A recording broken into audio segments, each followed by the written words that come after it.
رات بہت گہری تھی، تیز ہوا چل رہی تھی اور بارش کی بوندیں کار کی کھڑکیوں سے ٹکرا رہی تھیں۔ علی اور اس کے دوست سارا، عمر اور مریم ایک پرانی سڑک پر گاڑی چلا رہے تھے۔ وہ ایک دور دراز گاؤں میں اپنے دوست کے گھر جا رہے تھے، لیکن انہیں اندازہ نہیں تھا کہ وہ ایک ایسی رات میں پھنس جائیں گے جسے وہ کبھی نہیں بھول پائیں گے۔ سڑک ویران تھی اور دور دور تک کوئی گھر اور روشنی نظر نہیں آ رہی تھی، صرف ان کی کار کی ہیڈ لائٹس تاریکی کو چیر رہی تھیں۔ اچانک کار کا انجن کھانسی کرنے لگا اور پھر بالکل خاموش ہو گیا۔ علی نے اسٹارٹ کرنے کی کوشش کی لیکن کار ٹس سے مس نہ ہوئی۔ یہ کیا ہوا؟ سارا نے گھبرا کر پوچھا۔ مجھے نہیں معلوم، علی نے کہا، شاید انجن میں کوئی مسئلہ ہے۔ وہ کار سے باہر نکلے اور بونٹ کھولا۔ بارش تیز ہو رہی تھی اور وہ سب بھیگ گئے۔ علی نے انجن کو چیک کیا لیکن اسے کوئی خرابی نظر نہیں آئی۔ مجھے سمجھ نہیں آ رہی، اس نے کہا، سب کچھ ٹھیک لگ رہا ہے۔ اچانک عمر نے ایک چیخ ماری اور پیچھے کی طرف اشارہ کیا۔ وہ دیکھو۔ انہوں نے دیکھا کہ سڑک کے کنارے ایک دھندلا سا سایہ کھڑا ہے۔ وہ ایک لمبا پتلا آدمی تھا جس نے ایک لمبا کوٹ پہنا ہوا تھا۔ اس کا چہرہ تاریکی میں چھپا ہوا تھا لیکن اس کی آنکھیں چمک رہی تھیں۔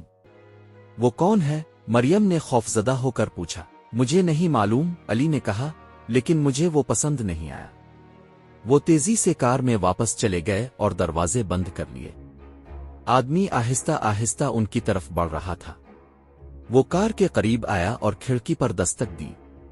مدد، اس نے ایک کھردری آواز میں کہا۔ میری کار خراب ہو گئی ہے۔ علی نے کھڑکی کھولنے سے انکار کر دیا۔ ہم آپ کی مدد نہیں کر سکتے، اس نے کہا۔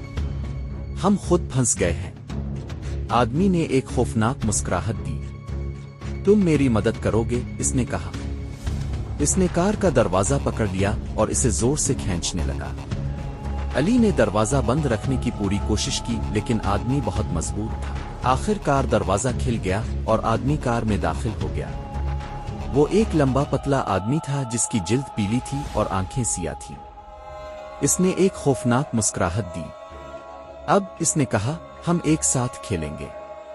کار کے اندر کی لائٹس ٹمٹمانے لگیں اور پھر بالکل بجھ گئیں۔ اندھیرے میں وہ آدمی ہنس رہا تھا۔ اس کی ہنسی ایک سخت تیز آواز تھی جو ان کی ریڑھ کی ہڈی میں اتر رہی تھی۔ اگلی صبح گاؤں والوں نے کار کو سڑک کے کنارے پایا۔ دروازے کھلے تھے اور کار خالی تھی۔ علی، سارا، عمر اور مریم غائب تھے۔ گاؤں والوں نے انہیں تلاش کرنے کی کوشش کی لیکن وہ کبھی نہیں ملے۔ کچھ لوگوں کا کہنا ہے کہ وہ آدمی انہیں لے گیا تھا۔ وہ ایک بھٹکتی روح ہے جو